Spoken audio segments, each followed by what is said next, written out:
അപ്പോൾ UDFനെ സംബന്ധിച്ച് ഇതൊരു വലിയ ഉത്തരവാദിത്തമാണ്. ജനങ്ങൾ വലിയ പ്രതീക്ഷയാണ് ഞങ്ങൾ അർപ്പിച്ചിട്ടുള്ളത്. ആ പ്രതീക്ഷ നിറവേറ്റിക്കൊണ്ട് മുന്നോട്ട് പോകുക എന്നുള്ളതാണ്.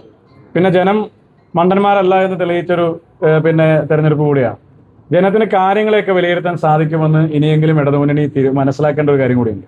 കുറേയേറെ ആളുകൾ ഒരേ കമൻറ്റ് ഒരേ പോസ്റ്റിൻ്റെ താഴെ ആവർത്തിച്ച് എഴുതിയാൽ, അല്ലെങ്കിൽ ഏതെങ്കിലും അഭിപ്രായം പറയുന്ന ആളുകളെ മുഴുവനായി കൂട്ടത്തോടെ വന്ന് തെറി വിളിച്ചാൽ അഭിപ്രായം പറയുന്ന ആളുകളെ നിശബ്ദരാക്കാമെന്നും അതെല്ലാം തന്നെ ഞങ്ങളുടെ വിജയമാണ് എന്നൊക്കെ അഹങ്കരിച്ച് കിടന്ന സൈബർ വെട്ടുകളി കൂട്ടങ്ങൾക്ക് കൂടി നൽകിയ, ഇടതുപക്ഷത്തിൻ്റെ സൈബർ വെട്ടുകളി കൂട്ടങ്ങൾക്ക് കൂടി നൽകിയ ഒരു മറുപടി കൂടി ഈ തെരഞ്ഞെടുപ്പിൻ്റെ ഭാഗമായിട്ടുണ്ട്.